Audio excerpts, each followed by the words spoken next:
Papa and Gama, and Mama, Papa and Mama and Gama. Bless you all in Jesus' name. Amen. I also want to thank God for Vanessa. Since I met with her last year, she built a relationship. She's been to our house when she was in Cameroon. She came all the way from Douala to visit us now. Sister Vanessa, God bless you. God bless every one of you in Jesus' name. Yeah. And like Papa Ngama is saying, I don't know, it's like the devil really thought that I should not come here. He did everything, but I am here now. Amen. But even this morning, this afternoon, when I arrived at the airport, I discovered that the air ticket that was bought, instead of saying Johannesburg, Cape Town, it was instead Cape Town, Johannesburg. I don't know what the devil is doing, whatever is going to happen, but I am here. Amen. There are some things that Papa was saying, what many people are not there being Mama. For me, I have been delivered from the addiction to crowd. You know, there are 3 addictions in life that people, when you get caught up in that addiction, except you've been delivered from that another. There's addiction to sex, there's addiction to drugs, and then the addiction to crowd. Politicians and preachers like crowd. But you know, the crowd is always a prostitute. The French philosophers first, the crowd is what a prostitute.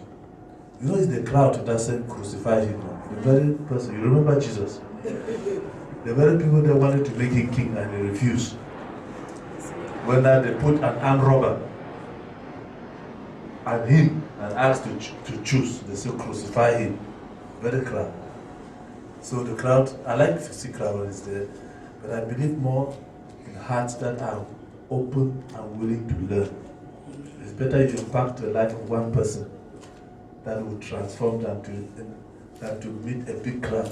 So I'm really seeing a big crowd here. I'm so happy for every one of you that is here. Amen. Amen. I believe that there are 2 things we're to do. I don't know how to do it, but today we want to touch something on leadership, and leadership is a very big issue. It's a very big issue. But I just want us this evening to look at one aspect of leadership, that is building relationships as a leader. Building relationships as a leader. If there's anything that Africa is in need of, that the church is in need of, is leaders. Africa is in their need of leaders.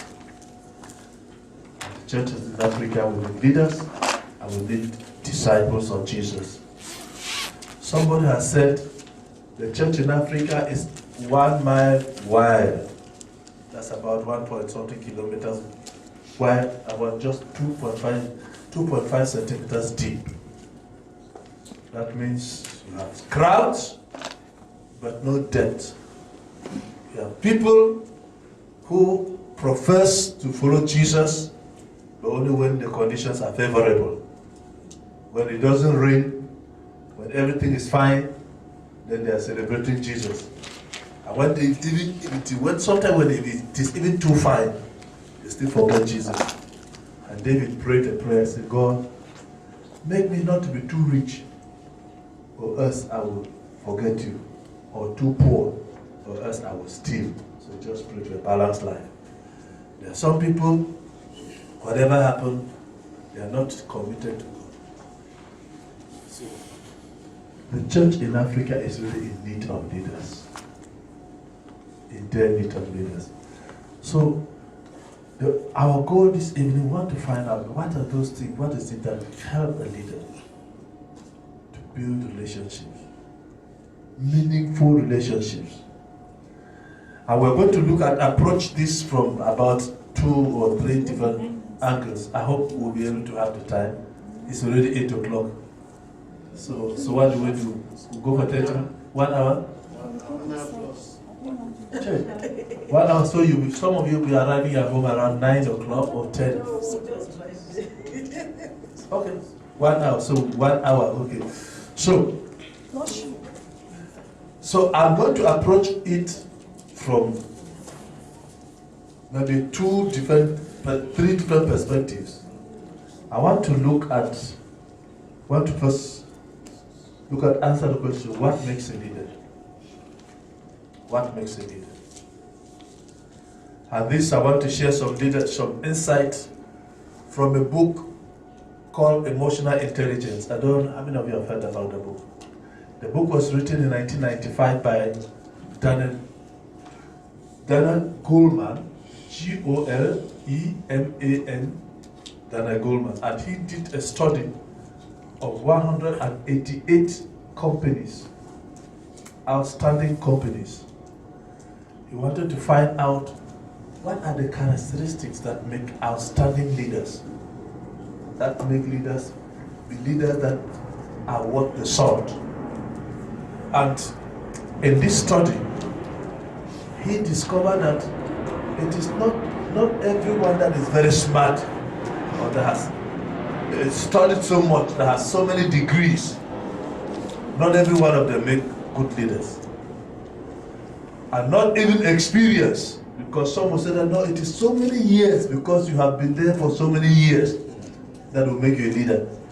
You know, when we just finished our presidential election, and the only argument that our president could use is for the experience. That is, the only thing he has to say is that I've been there for 36 years. So that's what makes me.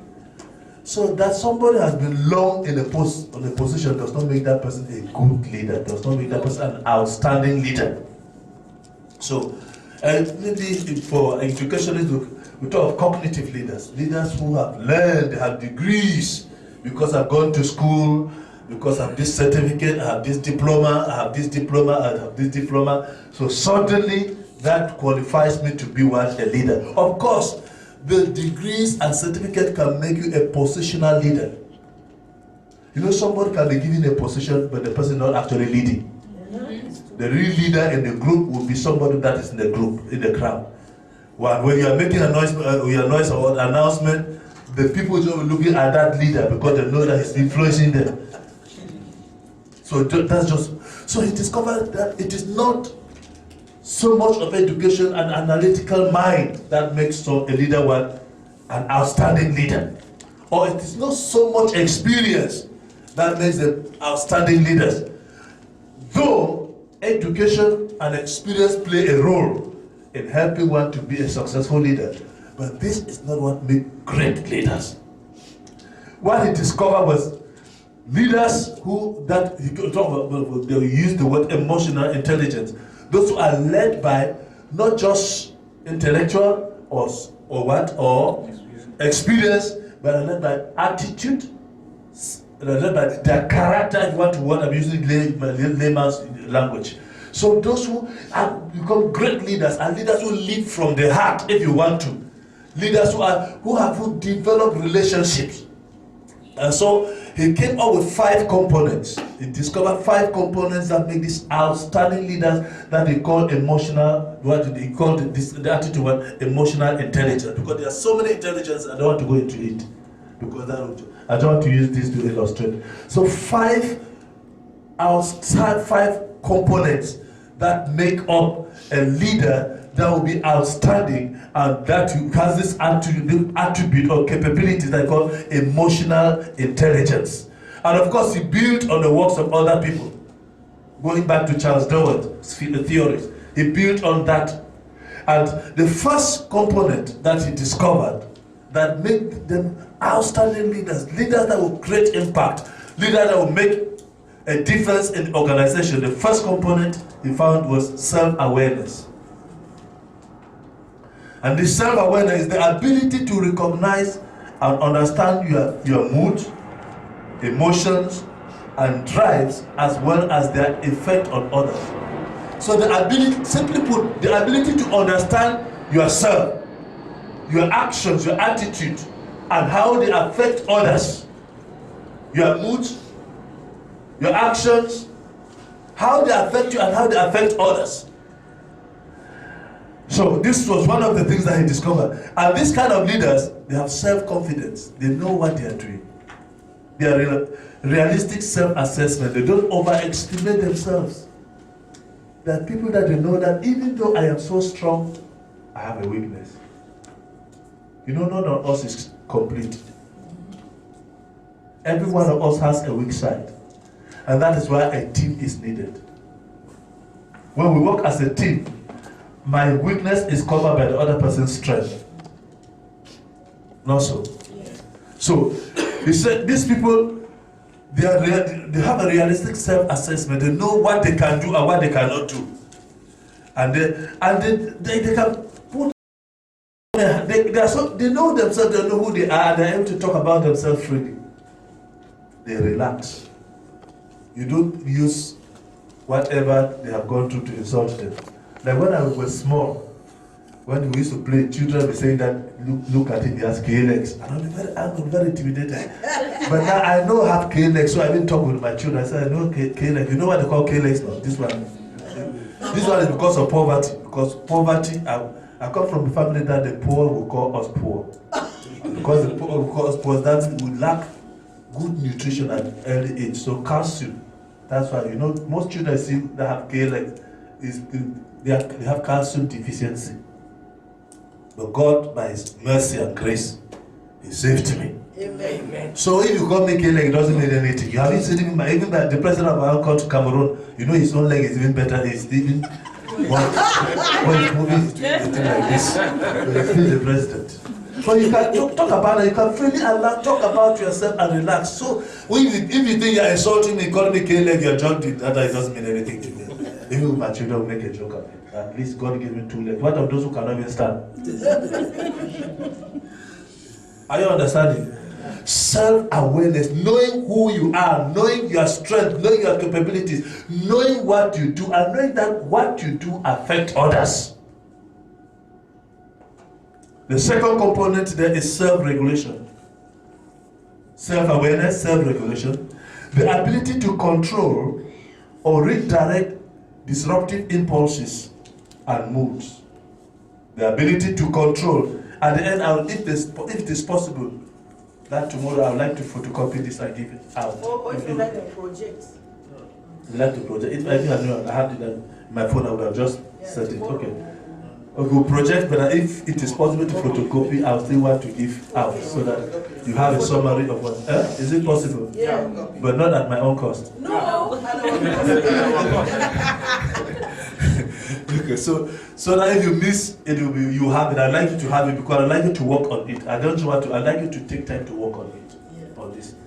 So, it is the ability, the self-regulation, is the ability to control or to redirect disruptive impulses and moods. You know, some of us are very reactionary. When there's an action, there's a response. Reaction. Something happens, you just react. But a leader who is mature, you know, between an action and reaction, there is a space for what? It is a pause. And that pause is when you think the consequences of your action. What is going to be the outcome when it happens. You know, most bad decisions, and if I were to go more into that, you know, this study shows that 95% of our decisions are taken on the emotional level. Only 5% on critical thinking, analysis. Most of us, when things happen, bam, bam, you react. You don't think, stop to what will be the consequence of what I am going to do? How will this affect others? If something happened that I've learned, when I am angry, I don't talk. Because I know that if I talk, I will regret later on. So better I just do what? Close my mouth. And just go and stay. I just stay on. When I process it, I know what I can say, then I say it now, relax. Many things happen when people just report, pam, pam, pam, pam, pam. So, and these kind of people, they're trustworthy and integrity. That's the hallmark. What makes them trustworthy and what? Men of integrity. They are trustworthy. If you go, another word for trustworthy, if you want to turn it around, it is worthy of trust. That means you can trust, you can depend on them. This one of the outstanding of this. They're trustworthy and the men of integrity, they are comfortable with ambiguity. Comfortable with what? Ambiguity. What is ambiguity? Huh? Are we understanding? Is there room for ambiguity? The unknown, the unplanned. You've planned wonderfully. You're going to sing. The choir has practiced. The band, the pianist, and everything is wonderful. And you come on Sunday, bam, the pianist is not there. Will you still sing without the pianist?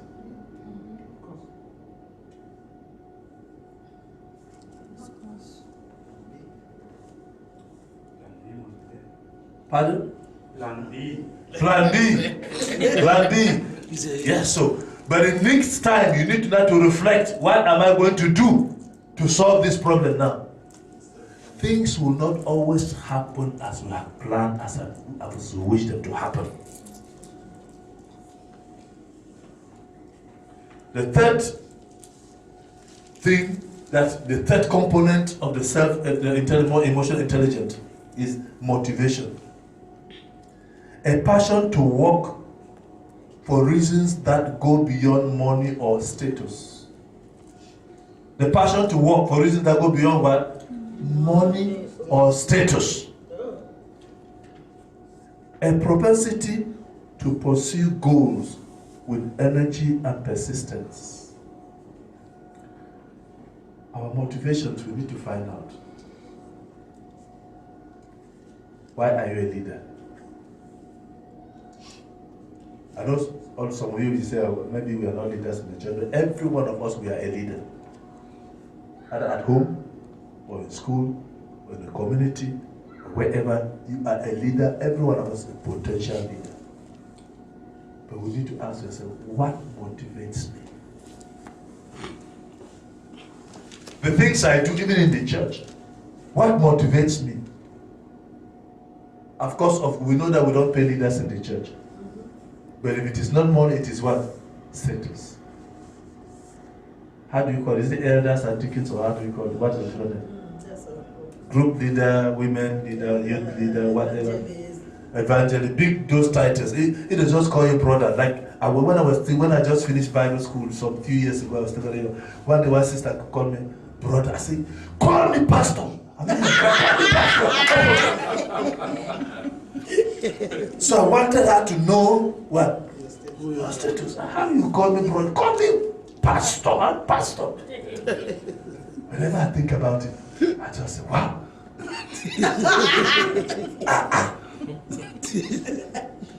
That I'm a pastor. You can be a pastor without being a brother. Is it possible? Yes. Yes. There are many pastors who are not brothers. Yeah, they are not born again. Have no relationship with Jesus Christ. So when they fail to address you by the specific title, or when they remove you from that position, what's your reaction? Will you still do the work you were doing? Or you were doing it because of what? Status. Oh, our church secretary, our general secretary, our treasurer. When they take out the treasury from you, will you still be happy? What motivates us? Even for being Christians. You know, there's a song they used to sing in those days. I don't know how you sing it here. They sing in the pidgin English. Me, I no go suffer, I no go beg for bread. God of miracle, never papa. It's a lie.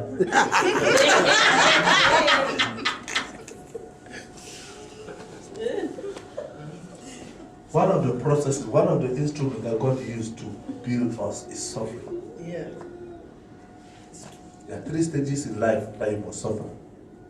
Either you suffer at the beginning of life, or you enjoy the beginning of life, then you must suffer at the middle of your life, at the prime, when everything is happening.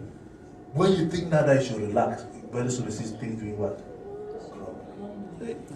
Or you suffer at the end of your life.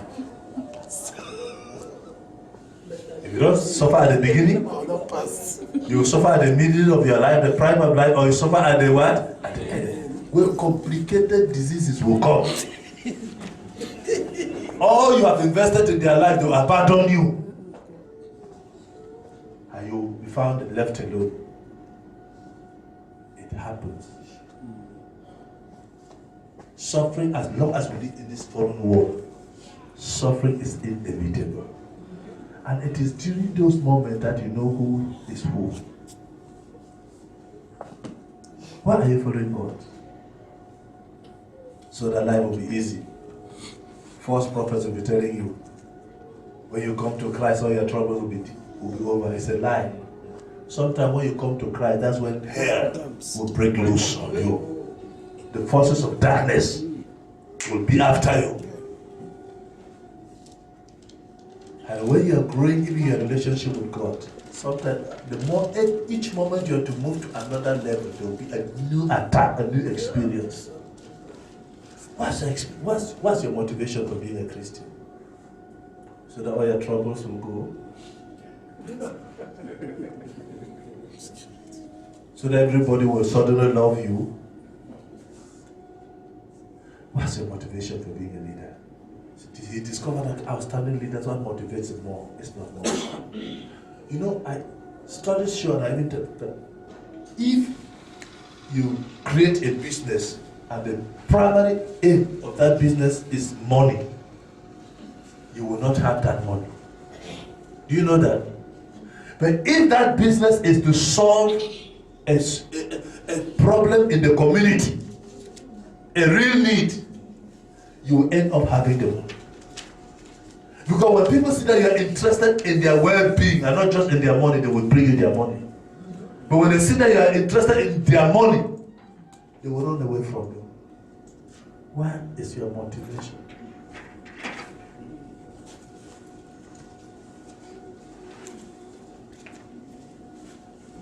A propensity to pursue goals with energy and persistence. These are people. Whatever be the challenges, whatever have they said, I know where I am going.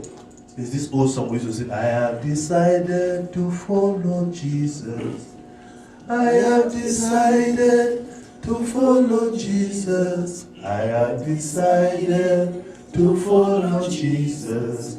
No turning back, no turning back. The cross before me, the world behind me. The cross before me, the world behind me. The cross before me, the world behind me. No turning back, no turning back. Ain't no one goes with me, still I will follow.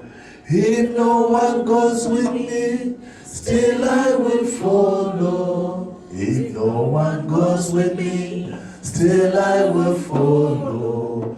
No turning back, no turning back. I'm determined to follow Jesus. I know where I am going. Whether they celebrate, they praise me or not, I know where I am going. Amen. I've made up my mind to follow Jesus. Amen. I've made up my mind to serve Jesus. I'm talking about. So nothing deters them from their vision. They are determined to go to the end. Whatever be the challenge, whatever be the obstacles, they want to see results. And the hallmark, something that's outstanding about them,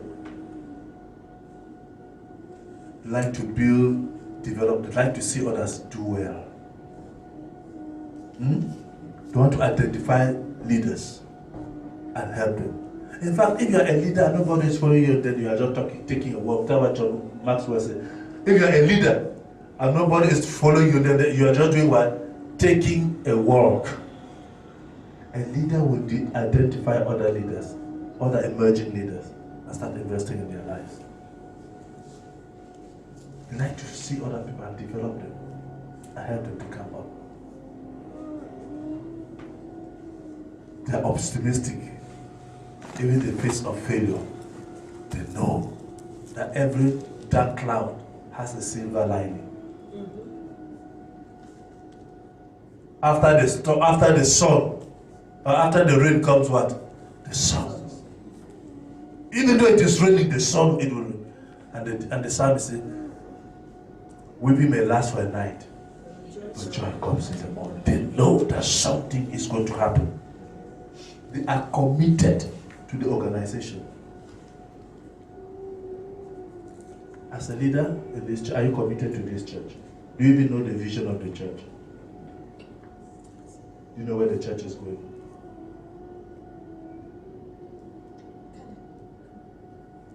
Some of you are here by you are opportunists.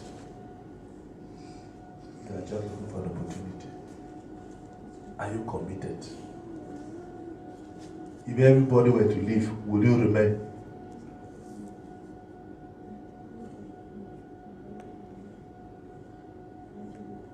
Are we together? Yes. Huh? Yes. If everyone were to leave, will you remain? Are you committed? Even the department or whatever the assignment you begin, are you committed to see that it succeeds?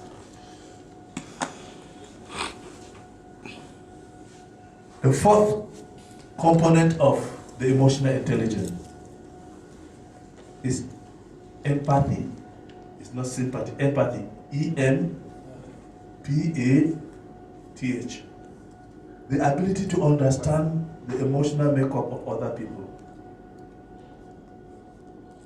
Skills in treating people according to their emotional reaction. Human beings, we're all affected by different things, and people react in different situations based on what has happened.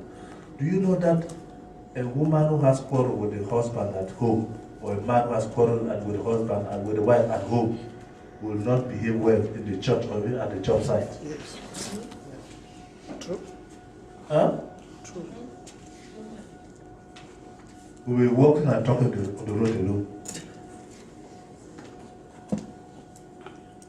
Have you heard, you know what they call transfer aggression? Yes. The person will become irritated from no good. You even say good morning, be angry with you. What is good about the morning? You'll be angry because why are you disturbing with me? Why are you disturbing with greetings? Leave me alone. No, it's just transfer of aggression. So you need to understand why people behave. What is motivating?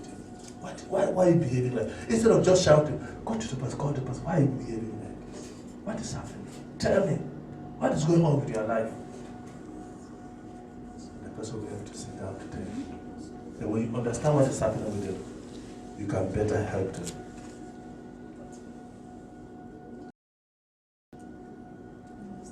And the last one, the last component is social skills. Social skills. That's proficiency in managing relationships and building networks. Many of us are very poor in managing relationships.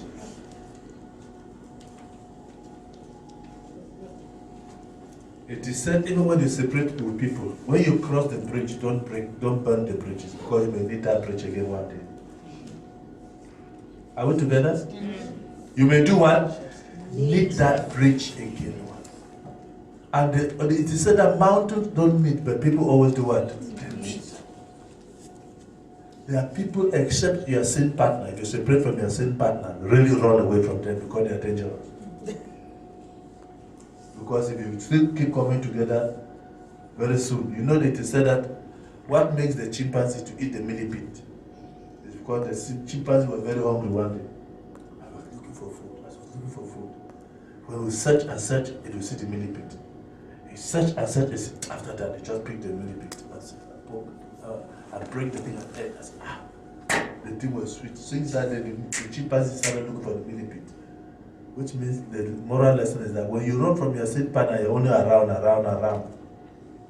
Very soon you will do what you used to do before, you will go back to it. You know what they call sin partner? Huh? Not everybody knows. Who doesn't know what a sin partner is? My partner in crime. That's the Christian name. Your sin partner is partner in crime.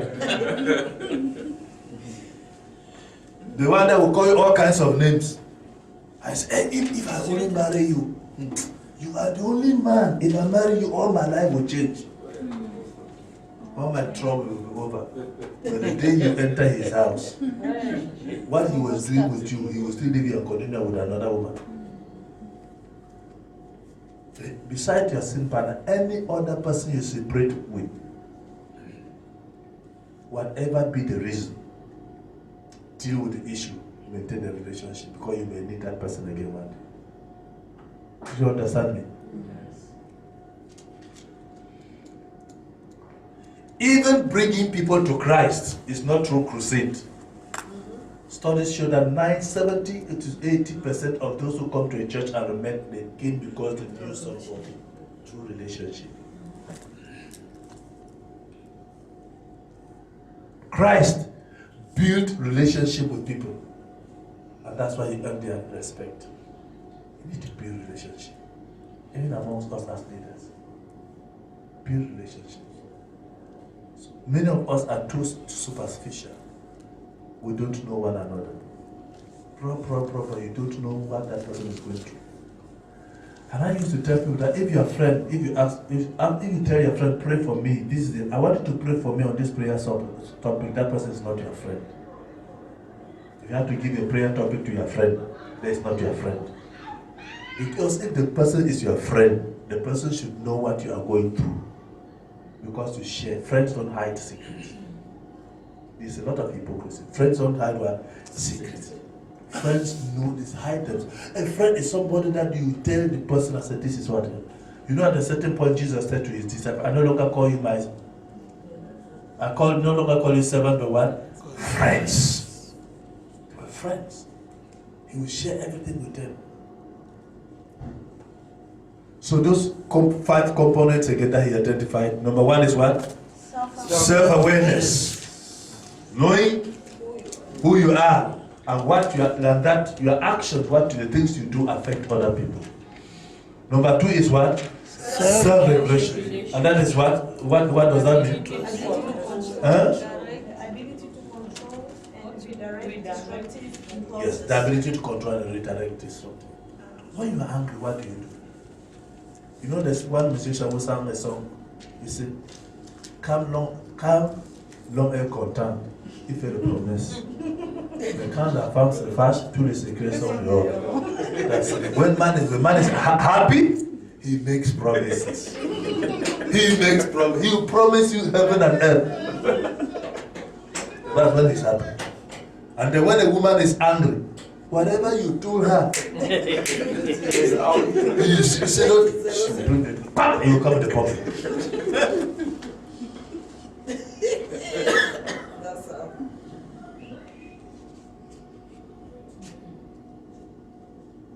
When you're angry, how do you behave?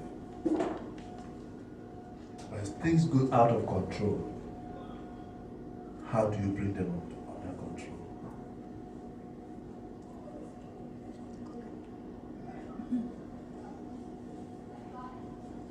When you are angry with brother B, would you not say, you are playing that, I know the thing you do, I know that, you will start blowing, I know you're sinner, the fornicator, all that thing you've been pretending. Now you're saying it because you're angry.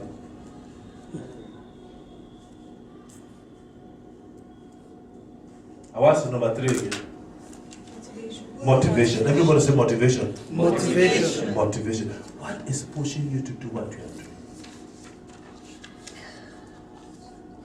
Is it money or status, prestige? Why am I in ministry as a pastor? Why am I in ministry? Why am I a Christian? To go to heaven, not so. Some people, their motivation to people being in church is to go to heaven. To escape hell. If your motivation, if God saved you to go to heaven, the day you say amen, you would have died. You understand? God did not save you just to go to heaven. People work hard and say, I want to work hard, I want to go to heaven. You don't need to work hard to go to heaven. Jesus said, where I am, there you will be. So my reason for being here is to follow Jesus. Whatever Jesus asks me to do, that I will do. I follow the people of God. I'm spoiling your theology now.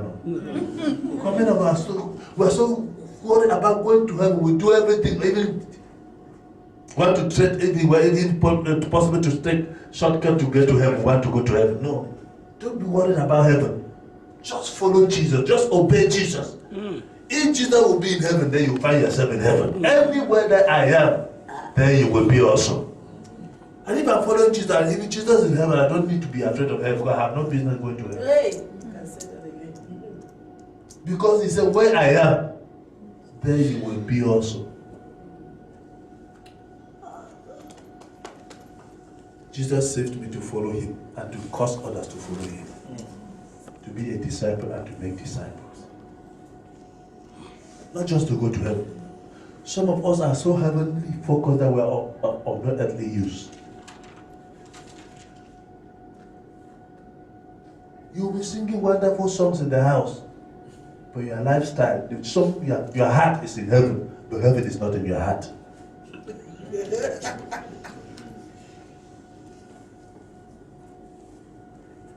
Number four is what? Empathy. Now the empathy is what again? Understand To understand the feelings of others. To understand the feeling of others. Put yourself in the place of others. If I were in this person's shoe and they treat me like that, like baby husbands, when they are angry, they refuse their wife's food. I hope it doesn't happen here. We call the wife baby husband. When they are angry, they say, I'm not eating my wife's food again. I'm feeling bad. I say, if you do that thing for me, I'll not be happy. You are not hungry. Or you have another place where you're hungry, you are eating and you are pretending. Yes. Is it possible that somebody is hungry? I will Yes. That's why I call them baby husband.